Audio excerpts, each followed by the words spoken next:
Bab 8. Bu Bondan. POV Bu Bondan. Pertama pindah ke komplek ini, aku sudah gerah melihat tetangga sebelah rumah.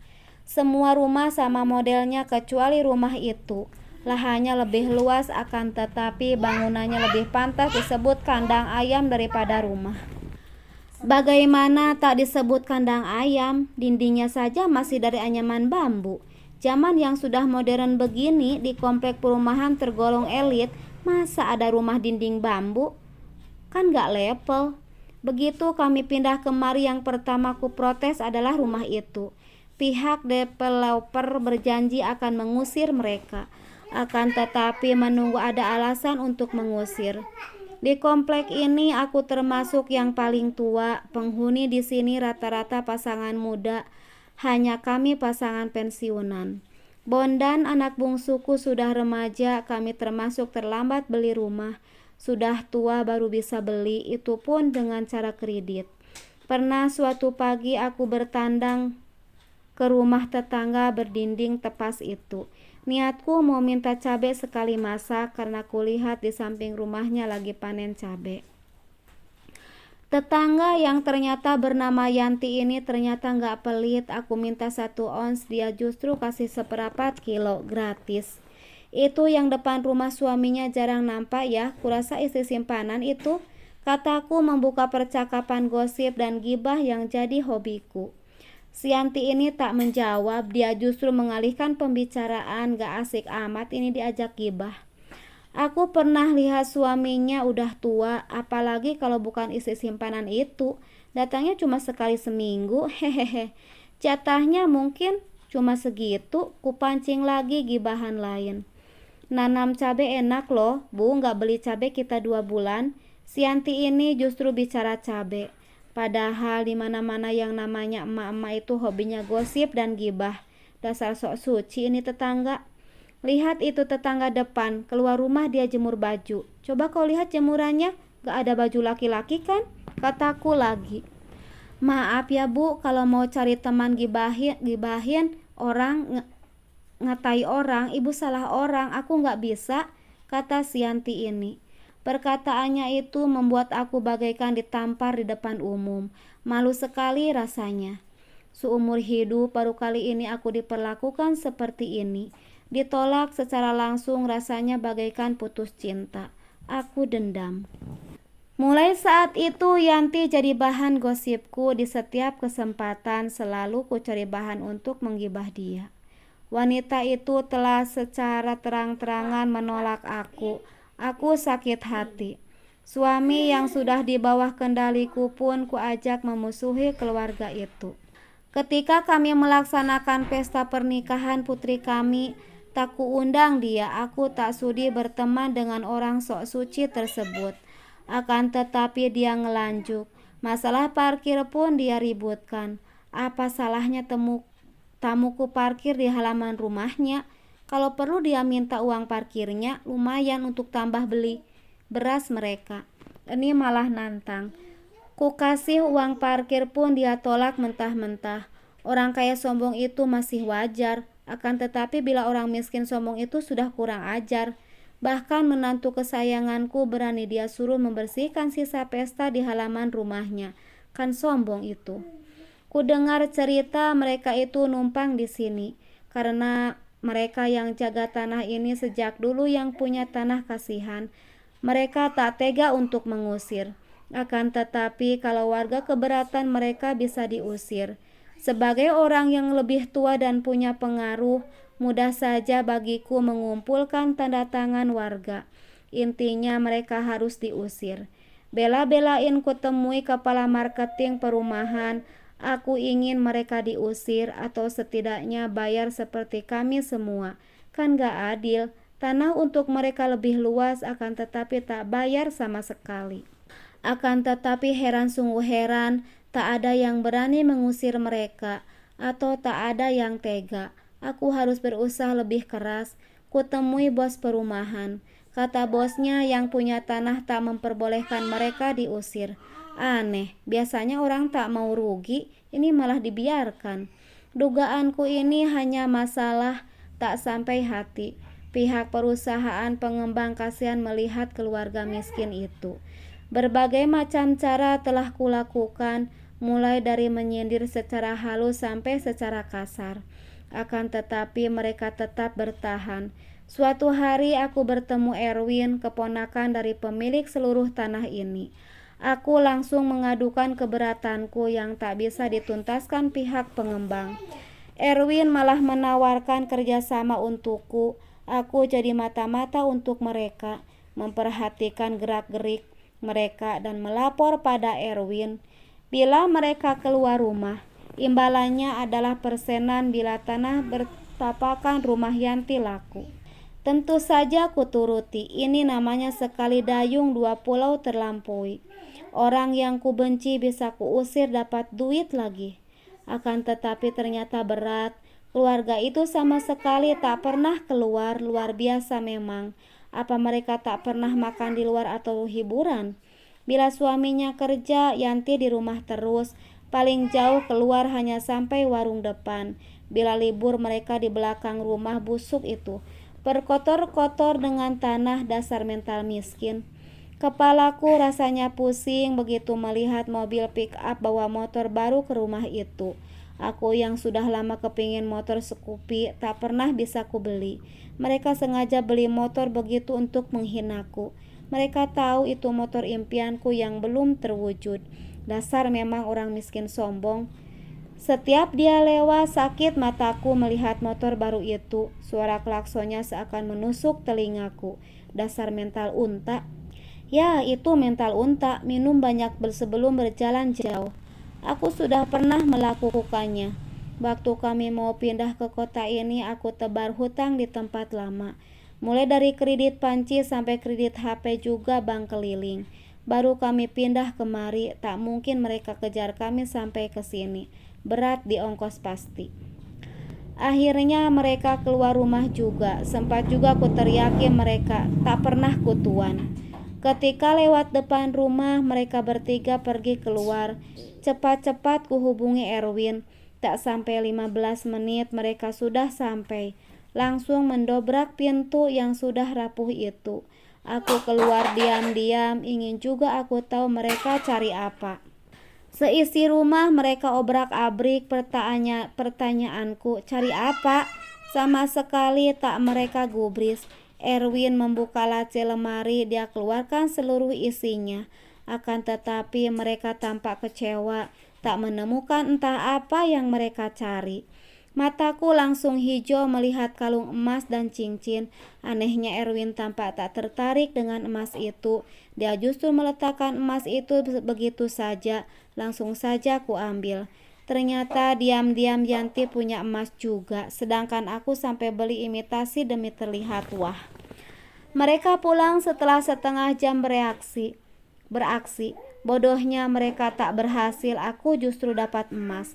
Begitu Yanti dan keluarganya pulang, kami sudah ramai-ramai di depan rumahnya. Bersama suamiku coba mengompori warga. Lagi-lagi si Irma wanita simpanan itu sok membela. Katanya dia melihat mobilnya dan mengenal salah satu dari perampok itu. Syukur juga dia tak melihat aku masuk. Tekan terus mereka bang, usahakan biar cepat diusir. Kataku pada suami ketika security komplek berdebat dengan subur. Suamiku ini memang selalu patuh padaku. Apapun kusuruh dia tak akan membantah. Suami langsung keluar rumah dan mengkompori security. Akan tetapi ternyata si subur yang culun itu bisa juga marah. Padahal selama ini apapun kami bilang dia tak pernah marah. Kali ini dia bentak suamiku, sampai suamiku ciut juga nyalinya. Akhirnya usahaku berhasil. Mereka pindah juga. Aku bahagia sekali melihat mereka pindah. Aku merasa menang.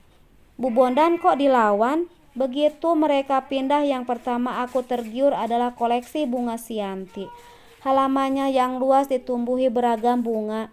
Apalagi ada beberapa keladi yang lagi booming. Ku coba meminta secara baik-baik, Yanti justru tak mau memberikan. Dasar pelit, sudah mau ditinggal pun tak dikasih juga. Mereka pindah, tentu saja tak bisa membawa bunga yang begitu banyak. Tomat dan cabai lagi berbuah di belakang rumahnya. Langsung kuambil semua, sama yang masih mentah pun kuambil. Lumayan bisa stok cabai beberapa minggu. Tinggal bunga yang belum kuambil. Kuajak beberapa ibu lain ambil bunga Yanti.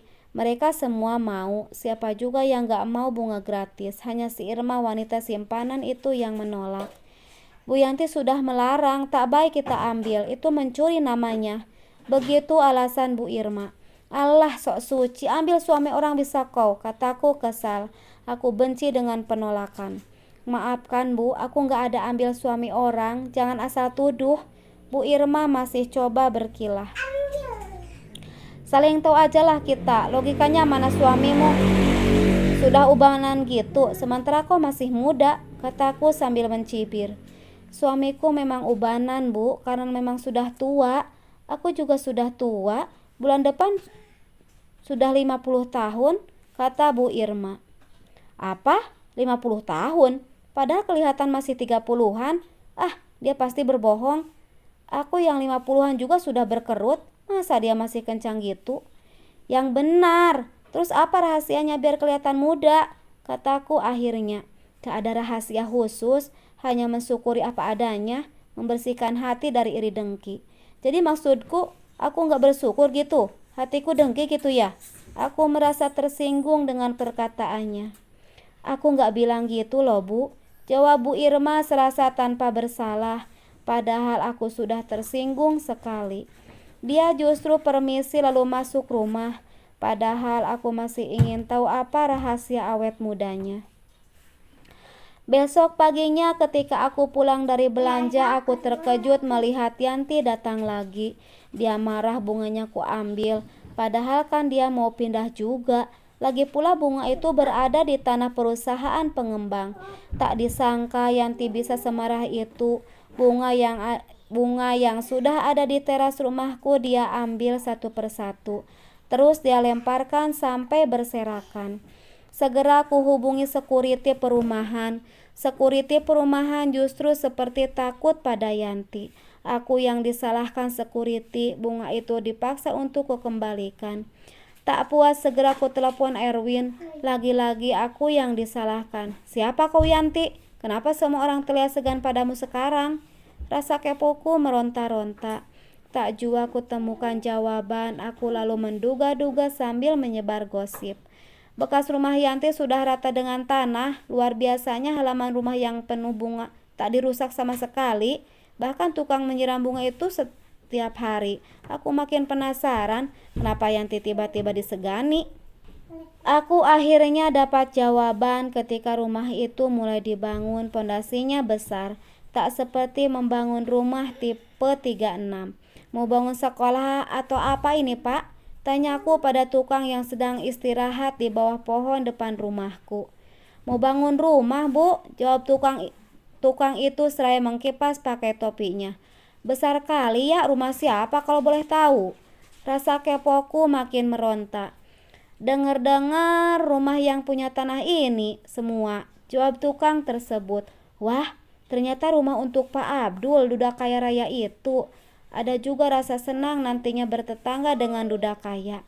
Dapat bahan gosipan baru membuatku bersemangat. Dengan tambahan bumbu, gosip murahan pasti disukai ibu-ibu komplek.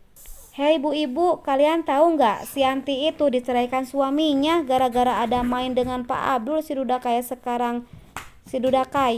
Sekarang rumah untuk Yanti akan dibangun bertingkat.